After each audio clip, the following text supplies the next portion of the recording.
Many LGBTQ plus students have not felt very representative when it comes to sex ed classes that we've all have been through. And if you think back to it, absolutely not. It's not the way we operate here in this country. Book and lesson bans have also contributed to the problem and making it even worse.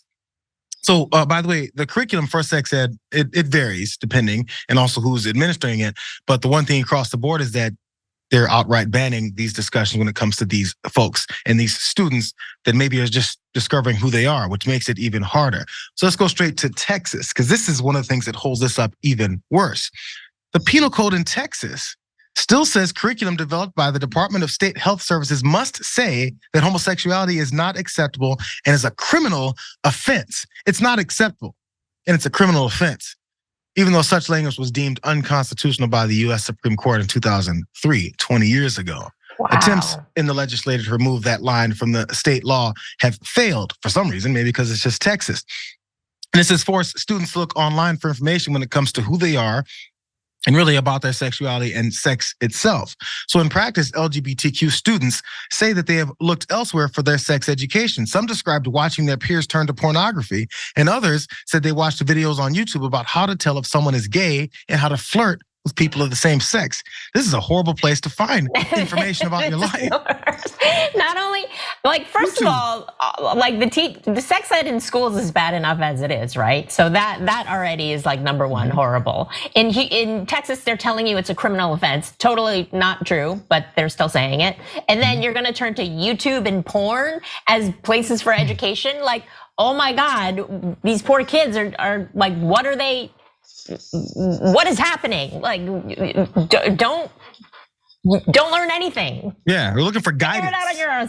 And it's YouTube now. There's more, because there's one teacher that explains some of these struggles. When schools address sexuality, it's often in the context of disease prevention or anti-bullying programs. Schools can be a difficult place if your identity is seen only in such negative ways. That's what Tim West, I believe I'm gonna pronounce his name is Tim.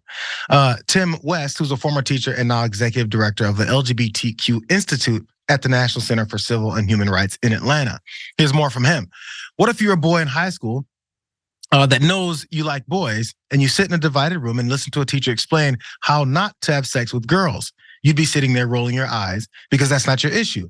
But if you also haven't been given any instructions on how to protect yourself, should you experiment with a person of the same gender, then they're in the basically backwards position of what is it supposed to be teaching folks. More about these bills, because listen, we talked about the normalcy of us not teaching anything about LGBTQ plus folks and their sexuality and sex itself, but also these anti-LGBTQ plus bills across the country make it even worse. Let's look at this chart, because this is off the rails for me. Here's some of this legislation from 2018 to 2023. Of course, you can see that bottom one exponentially larger in the previous years, at 417 bills aimed at anti-LGBTQ plus folks. And this breakdown showing the number of these bills introduced on trans healthcare and drag shows isn't any better. Because as far as healthcare, 142 of these bills, more than 2/3 of the healthcare related bills introduced this year, are aimed at blocking trans youth from getting gender affirming care. And on to graphic 6 is the first year that states have explicitly targeted drag shows via legislation, classifying them as adult cabaret entertainment. So if you get it from society, if you get it within your schools, or just ignoring you within your schools, there's more of this constant telling society that there's this very small percentage of folks, and we know it's a minority of folks, but this very small percentage of folks that if they are who they are and you discover that, it's their fault. It's abnormal. And according to Texas, it's illegal and absolutely banned from even being discussed. So imagine the way that this person has to navigate themselves through life. Even if you're saying, oh, we're praying for folks who we think are doing the devil's work by being who they are. What are you doing about the fact that they still exist? Where should they go? What should they think? What should they believe? How should they operate in their lives? We discard folks off to the side and be like, you're just weird to me, therefore you're not worth my time. The book bans, as you know, who was it? John Kennedy, Representative, I think it was Senator Kennedy from Louisiana, read some book that he's talking about wanting to ban, or that's available to students in school. And it was very explicit. And it ended up being a pretty funny meme, or I guess pretty funny moment for him, because if you take it out of context, he's just reading some very explicit material about gay sex. But this is what they want to push and say is so abnormal and disgusting. So what kind of lessons are taught to these kids is always the question. I keep picturing, like, I don't know if you had in sex ed, like if you were taught how to put a condom on a banana. They didn't even do that. Didn't even do that. So there's sometimes they give you a banana and they teach you to put the condom on. And then, if you're a lesbian or if you're not interested in having sex with anyone with a penis, you're just like, all I've learned is how to put a condom on a banana. Thank you for this important life skill. This is the I think maybe the hard intersection that I ran into. As soon as I saw this, I thought it'd be great to open up maybe lessons to folks who are LGBTQ+. Have an opportunity to learn something actual and scientific about who they are and how they feel in interactions and things of that nature. I worry though, because of the way our society is, that's outing folks, And if they're like, we're separating the boys, we're separating the girls, and then if, whatever aspect or spectrum, a part of the spectrum you're on, LGBTQ+, bisexual, lesbian, gay, trans, or just not really sure, you put those folks in a different classroom or setting, that's explicitly highlighting who they are. And we know how horrible folks are, not just kids, adults. Again, we're talking about book bans and legislation. So what does that do for this kid who's in middle or high school, wherever it is that they're learning this stuff? And then now they've been then put in this position. And that's a question I've been trying to figure out, how would they do it? Because they shouldn't be ignored. But then again, if they're not ignored, that opens it up for all kinds of, I think, bad interactions.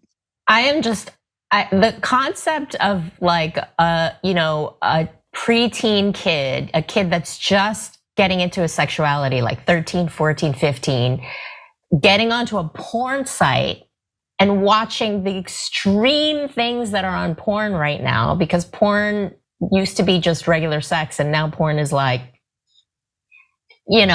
jumping off of ladders or something? like you name it. There's gerbils, there's horses, there's cups, there's props, there's like 15 people involved. And that being your introduction and you being like, I guess this is how people have sex, that is so damaging. And I can't even process, like, if you're 14 years old to be like, I guess this is how people have sex, or this is how I'm supposed to have sex. Like, I can't even imagine like it's really like mentally scarring and traumatic, and we're setting up an entire generation of kids to be traumatized and messed up and like have no regular relationships, and it's a nightmare. It's a nightmare. I don't know why these GOP people think that this is going to end up in any good way. I already think it's hard enough to try and change the way society thinks, again, because even without this, or even if they pay attention to it and actual policy goes in a better direction, there's just society who thinks a certain way, and there's rogue actors who will act on their belief systems and their hatred. But again, when you talk about the approach to having to, go to pornography or anything like that, there's so much fetishized things through sexual things with no matter what people see as the normal, straightforward thing. People fetishize about feet, and they fetishize about certain races, and fetishize about certain women or certain guys, any of that type of stuff. So imagine the types of horrific things that are put forward and then fed to folks saying, this is who you are, this is your place in a sexual relationship. It happens with women plenty. Imagine if you're even further ostracized from actually seeing a healthy relationship with sex and your sexuality. It destroys people's mindsets, and maybe they don't fix it until they're well into adulthood. It's about time we care about other folks.